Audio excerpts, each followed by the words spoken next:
Generation X is one of the most emotionally disconnected generations in history, and most people don't even realize it. Despite being strong, capable, and highly independent, many Gen X adults report deep loneliness, emotional distance in relationships, and difficulty expressing vulnerability. Not because they don't feel, but because they learned early that feelings were something you handled alone. This didn't happen by accident. We were the unsupervised generation, the latchkey kids, the ones who learned early how to let themselves into empty houses.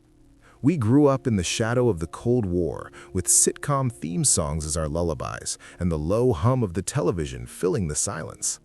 We remember the taste of Tang, freezer-burned fish sticks, and boxed mac and cheese eaten alone on the couch. We made our own lunches. We microwaved our own dinners. We learned, very quickly, how to take care of ourselves.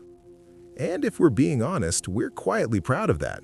We wear our self-sufficiency like a badge of honor, a sign of strength, a sign of resilience forged in what we now casually call benign neglect. We survived. But what if the story we tell ourselves about that survival is incomplete? What if the independence we celebrate wasn't a choice but a necessity? What if the stoicism we admire isn't strength at all, but a symptom? What if the price we paid for raising ourselves is a form of trauma we were never taught to recognize? This isn't about blaming our parents. This isn't about rewriting history with anger or resentment. It's about telling the full story, the one we were never given language for. Because when you grow up learning that no one is coming to help you, you don't just become independent. You become emotionally self-contained. You learn to minimize your needs. You learn to stay quiet. And those lessons don't disappear when childhood ends. They follow you into adulthood, into relationships, into work, into the way you handle stress, loss, and connection.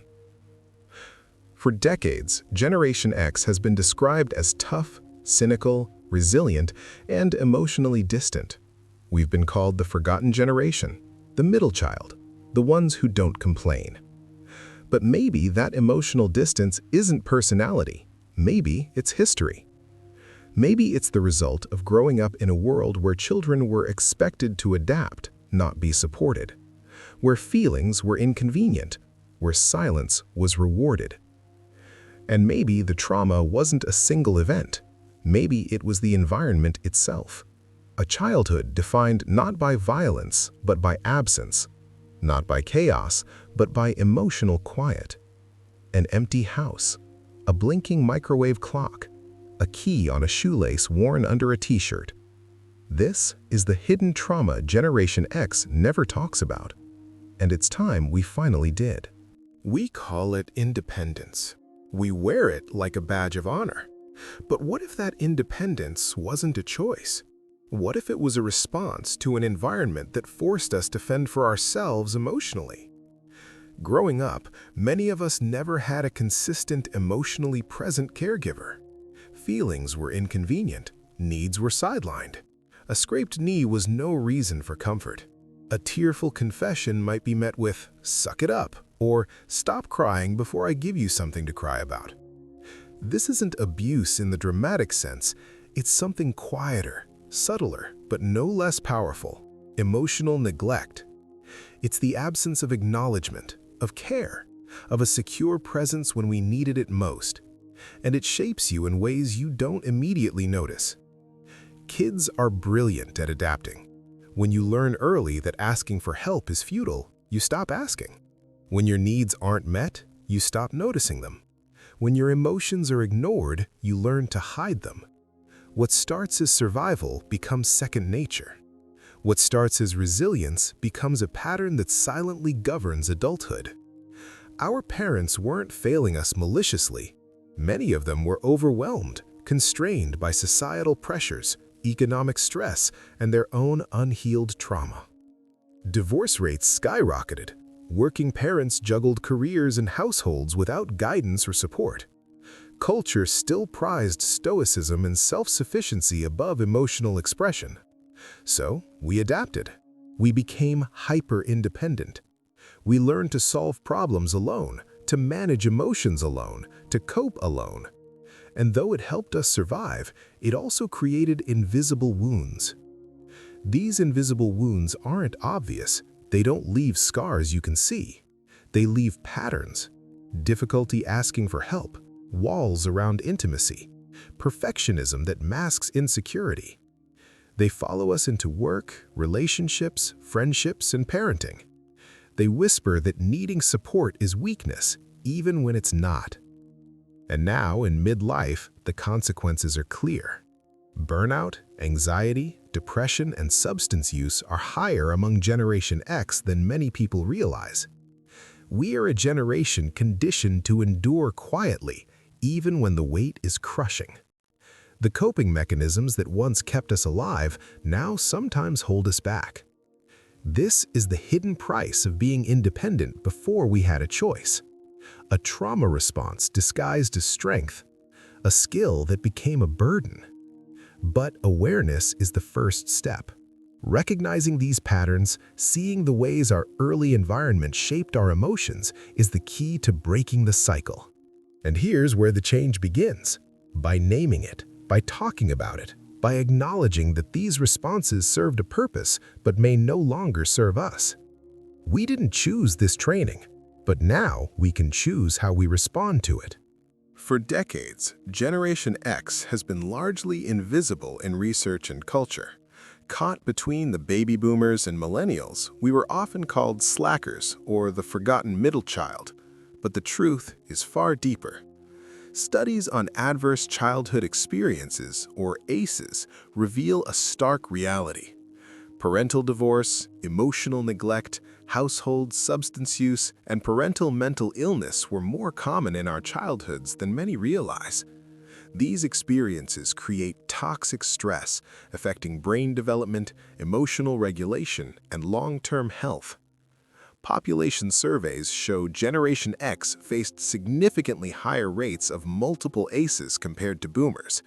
This isn't just a number, it's a reflection of lived experience. Many of us grew up in homes that were physically safe, but emotionally unpredictable. A steady rhythm of support was rare. Validation, comfort, and emotional attunement were often absent, and absence leaves a mark. The rising divorce rates of the 1960s and 70s meant millions of Gen X kids came home to empty houses. Latchkey kids weren't a quirky anecdote, it was a structural reality for an entire generation. What some called building character often came with loneliness, anxiety, and the subtle erosion of emotional trust. And it wasn't just emotional neglect. Environmental factors like lead exposure were widespread before regulations were enforced. Cognitive development, attention, and even future risk-taking behaviors were subtly influenced by these invisible toxins. On top of that, the Cold War era brought a constant low-grade fear into our homes, schools, and media. Nuclear drills, apocalypse-themed movies, and news reports about global tension created an atmosphere of chronic anxiety. We learned early that worry was normal and that showing it was unacceptable. This combination of emotional absence, environmental risk, and cultural pressure forged a generation uniquely skilled at self-reliance and uniquely prone to internalized stress. We developed coping mechanisms that kept us alive, but left patterns that affect relationships, career choices, and mental health decades later. Data now confirms what many of us feel intuitively. Survey after survey shows elevated rates of anxiety, depression, and substance use among Gen X adults. We struggle to ask for help, to form deep connections, and to express vulnerability. Our bodies carry stress from decades ago, manifesting in fatigue, chronic pain, and burnout. The trauma is real, measurable, and generational. The hidden trauma of Generation X isn't a single story or dramatic event. It's a pattern, quiet, consistent, cumulative. It's the legacy of homes where emotional needs were unmet, of independence forced rather than chosen, and of resilience learned at a cost. Recognizing the data, understanding the scope, and seeing the patterns in our lives is the first step toward reclaiming the emotional ground we were denied. It validates our experiences. It explains the struggles that might seem like personal failings, and it opens a door to healing that was always closed in childhood. Fast forward to today. Generation X is deep in midlife, a stage that should bring stability and achievement. But for many of us, it feels more like a pressure cooker. The unresolved patterns from our childhood collide with the responsibilities of adulthood. We are the sandwich generation, raising our children while caring for aging parents. Our own needs are often pushed to the back burner, ignored, or denied. And the lessons from childhood whisper still, asking for help is weakness. We rely on ourselves even when the burden is crushing. Financial stress adds another layer. Many of us entered the workforce during economic downturns, experienced recessions, and now face shortfalls in retirement planning. The promise that hard work guarantees security has often proven false. This chronic stress layers atop old trauma, creating a unique mental health burden. We see the consequences in public health data. Rates of anxiety, depression, and substance use among Generation X adults are rising. Alcohol consumption, cannabis use, and other coping mechanisms are more common than ever. These are not moral failings, they are predictable outcomes of decades of emotional suppression and unresolved childhood stress. This suppression also impacts relationships. Intimacy can feel impossible. Emotional walls that helped us survive as children now act as barriers to connection with partners, friends, and even our own children. Patterns repeat unconsciously. We may become hypercritical, emotionally distant, or avoid vulnerability because that was what kept us safe. The midlife crisis for Generation X is not just about sports cars or career changes. It is the moment when decades of suppressed emotions, stress, and unresolved trauma collide. It is a reckoning with the consequences of a childhood that demanded independence at the cost of emotional growth. It is a moment when the dam of self-reliance finally gives way and we are confronted with the hidden cost of what we thought was strength. Recognizing these patterns is painful. Seeing the ways our childhood shaped our adult selves requires honesty and courage. But it is also liberating. Understanding that our struggles are not personal failings but generational consequences is the first step towards healing. If any of this resonates with you, know this: you are not alone. Your struggles are not personal failings. They are the predictable result of a specific historical moment. The childhood many of us experienced, marked by emotional neglect, independence forced rather than chosen, and silence around feelings, shaped who we are today.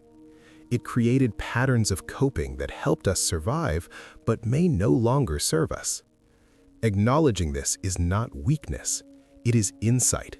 It is the first step toward reclaiming control over our emotional lives. Survival is not the same as thriving. Being strong is not the same as being emotionally whole. And for too long, we have celebrated survival at the expense of acknowledging our wounds. The first, most powerful step toward healing is simply recognition. Naming the patterns, understanding the trauma response, seeing how your independence and stoicism may be both your strength and your burden. Healing is possible. It begins with small steps, reaching out to a friend or loved one, practicing self-compassion, seeking professional help when needed. Generation X is uniquely positioned to break this cycle. We understand struggle, resilience, and self-reliance. We have survived the unprecedented challenges of our formative years, and now we have the opportunity to reclaim emotional connection with ourselves and others. True self-reliance is not about never needing help. It is about having the wisdom to recognize when support is needed and the courage to ask for it. It is about building secure, supportive relationships, not walls. This is the generation that learned to endure. Now it's time to learn to heal.